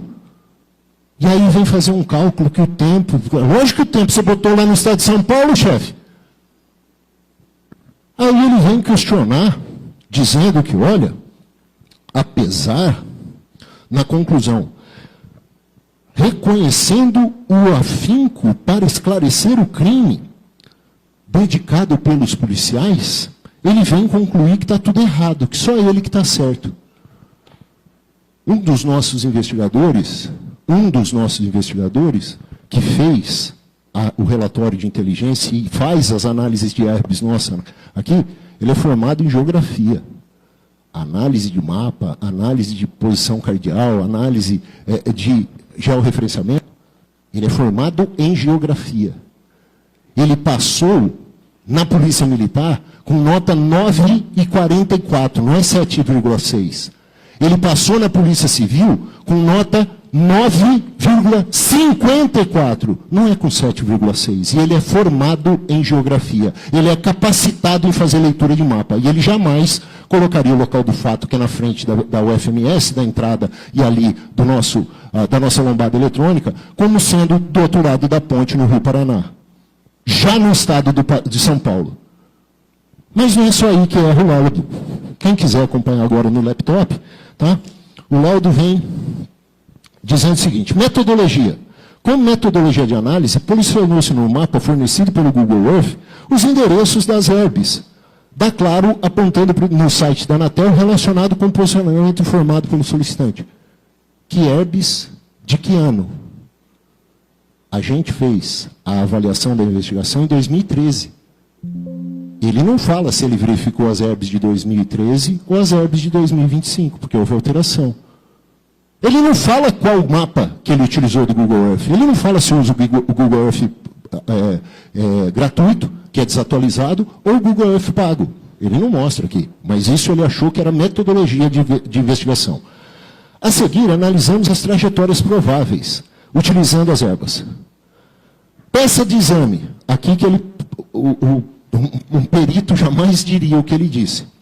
Trata-se de cópia do relatório da empresa relativo ao terminal, o qual registrou automaticamente os seus dados. Trouxe aqui o relatório.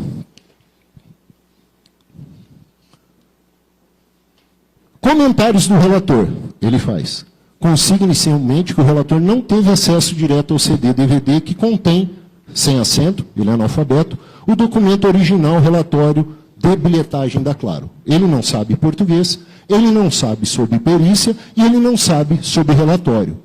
Ele deveria dizer nesse momento: esse relatório é um relatório pericial indireto. Eu não tenho acesso ao material. Eu estou tirando cópia do processo. Então é um relatório indireto. Não é relatório direto. Então ele já não pode nem fazer as ilações que ele fez. O material aqui exibido foi extraído de folhas 89. Quer dizer, ele não pegou o extrato de bilhetagem. De qualquer forma, o relator lembra que o relatório de bilhetagem, com os comentários dos investigadores, está reproduzido na íntegra no processo, para o leitor. Ele faz um relatório para o leitor. Telefonia celular. Não é objetivo do relator elaborar um tratado sobre telefonia. Apenas abordará a tecnologia e aspectos básicos. Perito é contratado para falar aspectos básicos ou para trazer pericialmente o conhecimento técnico a respeito do assunto? Ah, ele deve ter sido contratado por lauda e devem ter pedido para ele dar uma enxugada, né? Então ele não põe. O telefone é dotado de potência. E eu estou lendo potência, mas não está grafado potência, né? Ele esqueceu que a palavra tem acento, né? Nem isso não dá certo.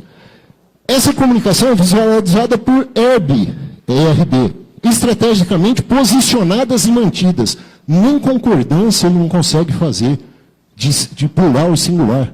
Ô Lara, mas você está falando isso porque você é filho de professor de português? Não, porque a língua pátria deve ser respeitada. A língua portuguesa, a última flor do laço inculta e bela, como diz Rui Barbosa, deveria, no mínimo, ser respeitada por quem se dispõe a fazer um parecer técnico para ser juntado num processo em que está se decidindo a vida de um matador, né, de uma pessoa que tentou matar aquele que estava se relacionando com a sua ex-mulher. A ERB, também denominada célula, então são as ERBs, né? Faltou essa aqui. E por isso, popularizado o termo telefonia celular, cobrem, a estação está em singular e eles cobrem, né? Eles sempre se comunicam através de ERB, tanto aqueles que estão um do lado do outro, como aqueles que estão milhares de quilômetros. Milhares de quilômetros o quê? Ele não completa a frase, ele não sabe nem o que está falando, de onde copiou isso aqui, né? Área de cobertura. A ERB é uma estrutura física de tecnologia distribuídas geograficamente por critérios técnicos que defendem de estudos. Peraí, é singular ou plural? Ele está falando de uma antena ou outra?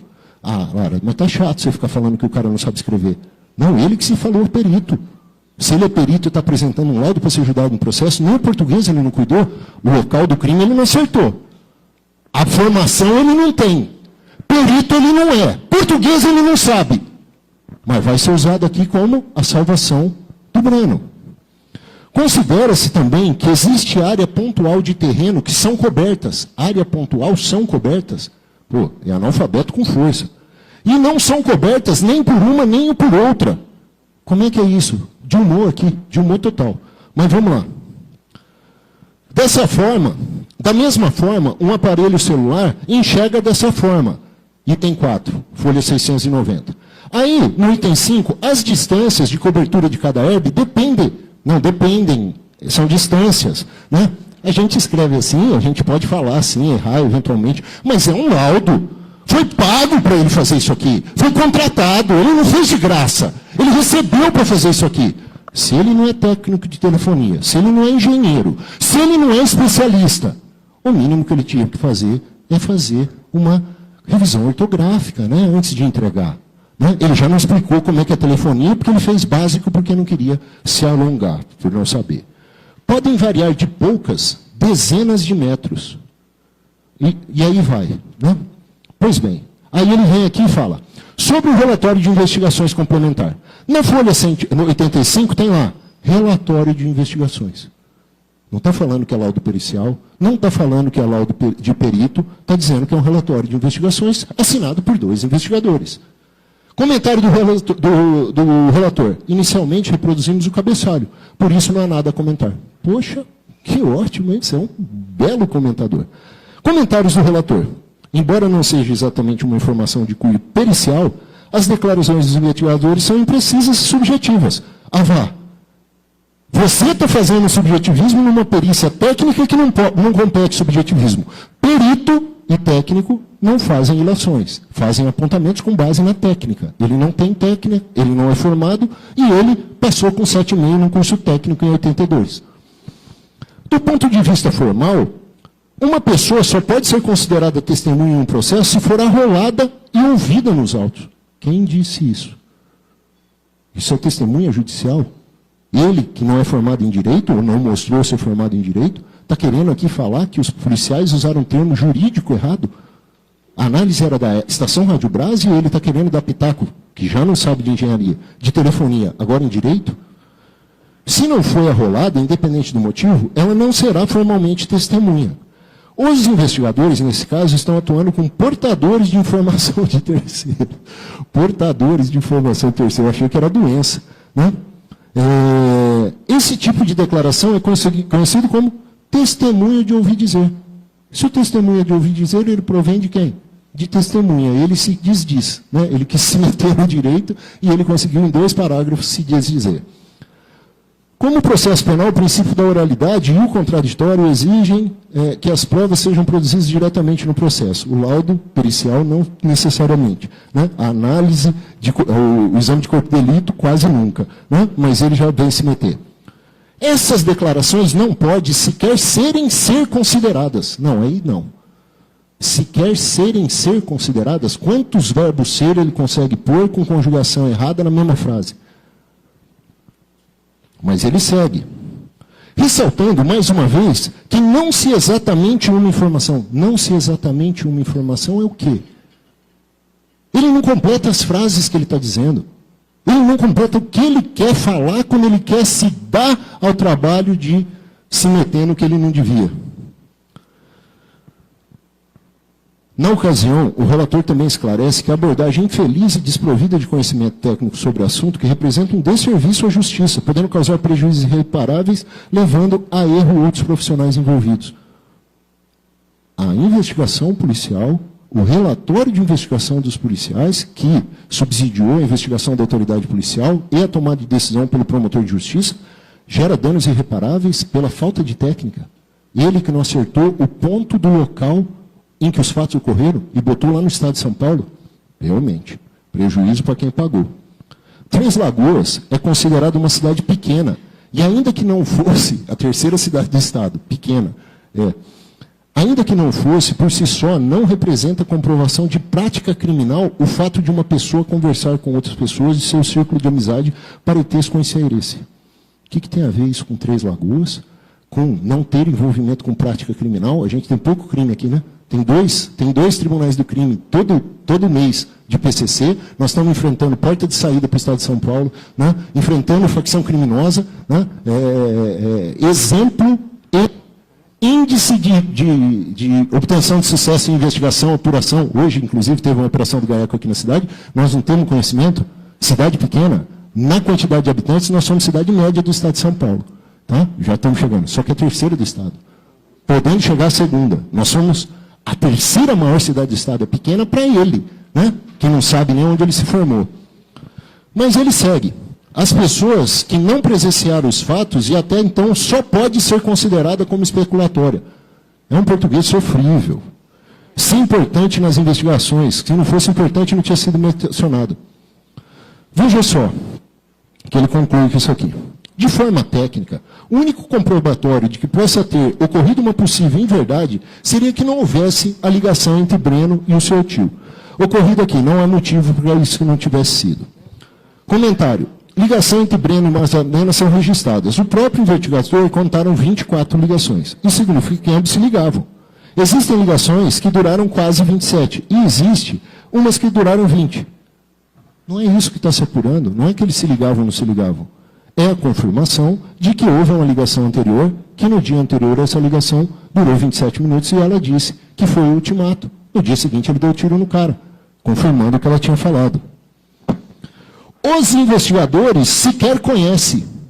Poxa, você está falando mal dos investigadores, acerta o português, sequer conhecem, são investigadores. E aí pode-se concluir. De novo, os investigadores sequer conhecem, né? O Ctrl-C, Ctrl-V, ele devia estar falando de um investigador, quando ele passou aqui, ele esqueceu de corrigir a conjugação verbal. Mas pode-se concluir, do ponto de vista da materialidade do crime investigado, não há nenhum elemento técnico do relatório de bilhetagem que possa ser relacionado diretamente ao crime. Mostramos que ele ligou o telefone, mostramos que ele fez ligações para o tal do Eduardo, antes da vítima sair, mostramos que eles estavam em deslocamento, mostramos que ele estava na herbe do local do crime, mostramos que ele se deslocou para as casas do Eduardo e dos parentes em seguida, mostramos que ele desligou o telefone quando ele fugiu, mas a herbe não mostra nada do crime. Mostra toda a dinâmica em razão do acompanhamento das estações rádio base. O endereço que consta é não de usuário físico, é de um terminal. A distância não podem, e aí vai, cada usuário e com a distância superior, informação, olha só, informação de endereço de herb acessada não pode ser encarada como informação de GPS, porque ninguém falou de GPS. Está falando de estação rádio base. E a métrica é o azimuth. A métrica é verificar se a estação foi alcançada, quanto tempo de duração e quais foram as pessoas que ligaram. É essa a relação que a gente quer. GPS a gente verifica de outra forma. A tecnologia do GPS é que satélites em órbita, e aí ele vai. O empenho e a boa vontade investida aos investigadores de polícia não pode ser confundida com abordagem técnica. Novamente, os endereços não são da herb, são da herb, e não do ponto exato que o usuário do telefone estava. Mesma presepada que foi feita ali. Ah, mas qual que é o conteúdo da ligação? Eu não falei do conteúdo da ligação, eu falei o que ela disse que conversou com ele. Ah, mas ela veio aqui hoje? Não, eu não falei que ela veio aqui hoje, eu li o depoimento dela. Ah, a estação rádio base mostra o endereço da antena, e não do local. Eu falei qual que é o azimuth. Isso aí não precisava nem estar explicando. Um perito nem colocaria isso aqui, porque ele já sabe que a estação rádio base não dá ponto geodesimal marcado de plotagem. Ele dá o ponto de azimuth. Do exame, residência do Breno e a estação rádio base. Segue folhas 704. Ligação do Breno e do Eduardo. Estação rádio base, casa do Breno e a outra estação rádio base. Aí ele vem, segunda ligação, terceira ligação. Aí ele pega comentários dos investigadores. Folhas 706, quem quiser acompanhar, eu já estou indo para finalmente. 706, ele fecha um monte de informações, põe uma tarja branca e diz o seguinte: isso não é verdade. Esclarece que rasurou alguns textos de forma grosseira apenas para manter o foco no que é preciso comentar. Peraí, ele não está olhando a bilhetagem, ele está olhando a bilhetagem comentada e ele borra os comentários para ficar no que ele quer, só no que ele quer. Breno realmente ligou para Eduardo nos horários apontados, porém não é verdade que na ligação ele estivesse. Ele falou que não ligou, que não conhece o Eduardo. Eles contrataram um perito para dizer aqui, desmentiu o réu, dizendo que ele ligou para o Eduardo. Então veja bem, o réu não mente. O pai dele mente porque é analfabeto. A mulher dele mente porque saiu do país para ganhar vida fácil. O tio dele mente, a irmã dele mente e o perito contratado mente, dizendo que ele ligou para o Eduardo. 4 vezes antes do delito acontecer. Todo mundo mente, menos o réu, que nega o crime. Os policiais nossos mentiram, mas correto está o perito que disse que o crime aconteceu no estado de São Paulo. É isso aí. E aí o que ele conclui? Ele conclui, desfiz aqui o meu laudo, ele conclui, eu estou no 707, ele vai para 708, segunda ligação do Breno, ligação da irmã, o que ele vem? Aqui, ó. Em resumo, todas as ligações,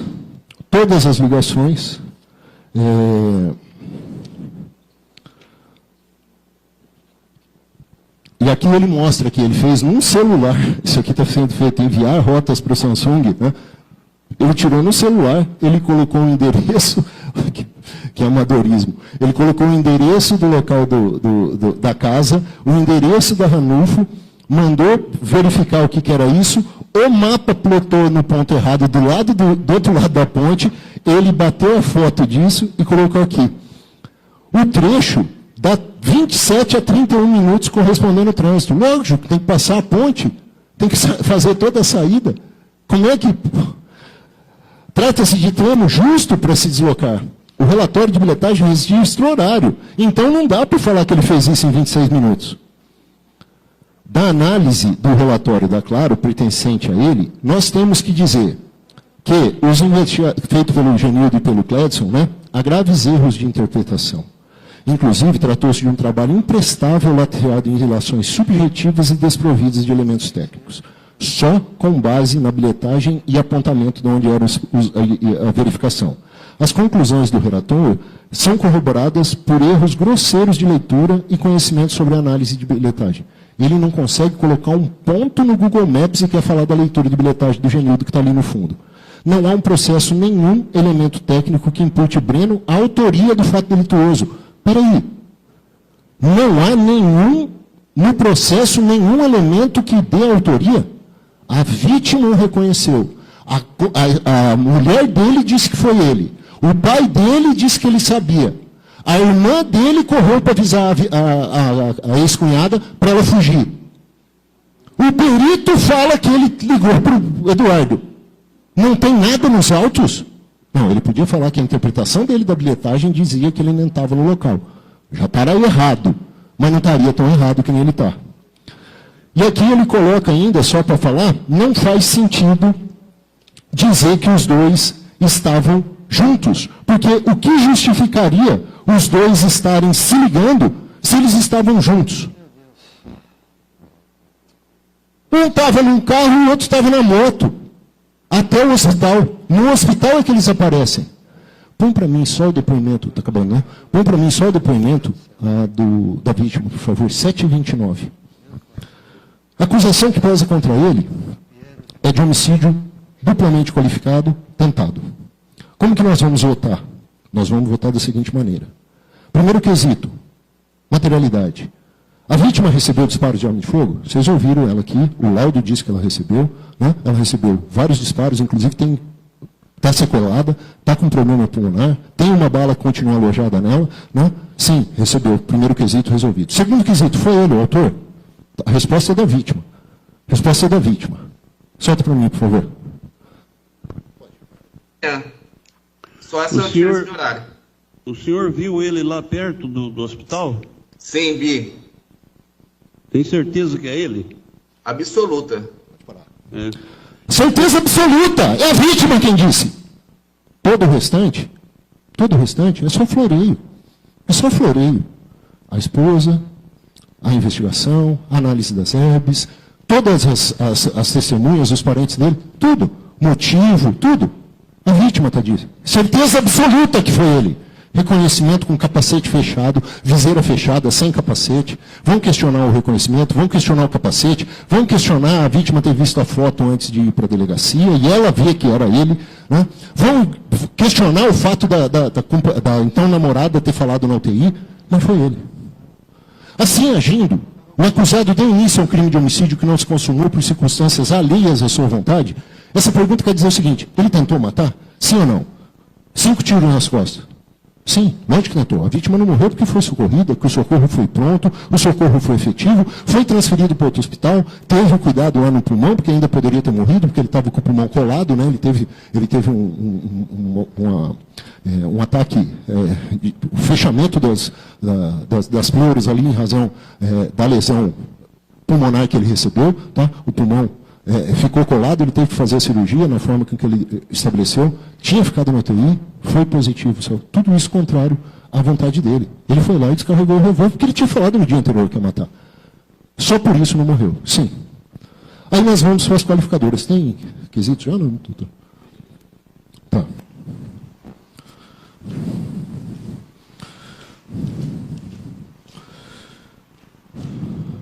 Primeiro quesito da qualificadora. Ele já vai estar condenado a tentativa de homicídio. Pena de 2 a 4 anos.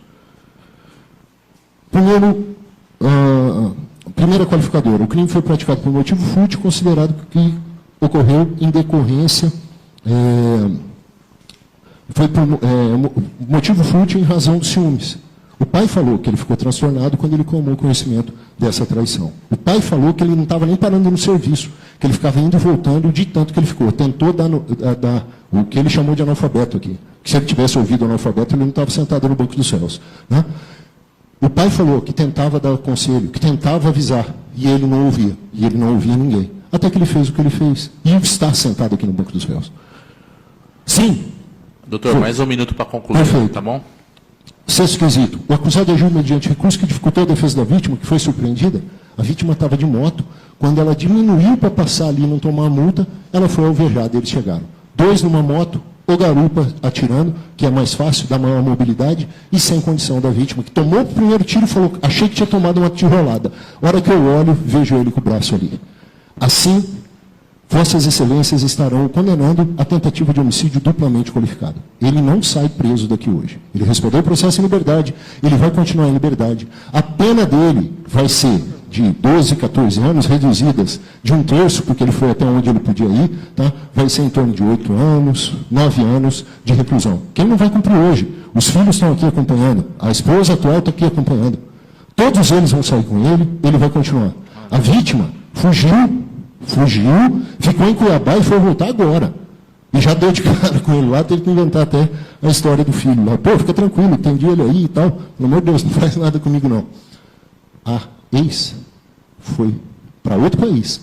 E aqui foi acusada de ser uma péssima mãe, inclusive de ter ido buscar vida fácil. Sem prova nenhuma. Mas ela saiu falando que estava com medo. Com medo, porque ele confirmou contra o Rogério e ela tinha medo de ser a próxima. É essa a realidade que nós temos. Pode falar do laudo, pode falar do perito, que é o cara, pode falar o que for. Ele não acertou nem aonde o local do fato foi. Piada. Piada. Ele pode negar, fazer o que ele quiser. Ele vai sair daqui e vai aproveitar ainda mais uns tempos com os filhos antes de começar a pagar pelo crime que ele praticou. Eu saio daqui com uma missão que eu já avisei, inclusive lá na polícia. Nós vamos atrás do condutor da moto, que ele vai responder igualzinho. Tá? Ainda não foi, mas hoje a gente tem outros meios, outras técnicas para apurar o envolvimento dele. Tá? Eu acho que eu sei quem é. Por achar, eu não denuncio. Nós vamos investigar mais. Ele, mais do que prova. A estação Rádio Base, não. Tudo que tinha ali. Volta 729, por favor. Isso, está ótimo. Só essa diferença de horário. O senhor viu ele lá perto do hospital? Sim, vi. Tem certeza que é ele? Absoluta. Obrigado. Tempo já encerrado, doutor. Absoluta. Era o que tinha, excelência. Obrigado. Então tá bom. Como a acusação é de 3 minutos, o tempo será acrescido à defesa. Algum jurado quer ter o banheiro, alguma coisa? 5 minutinhos, doutores, até para preparar. Pode caminhar ele aqui.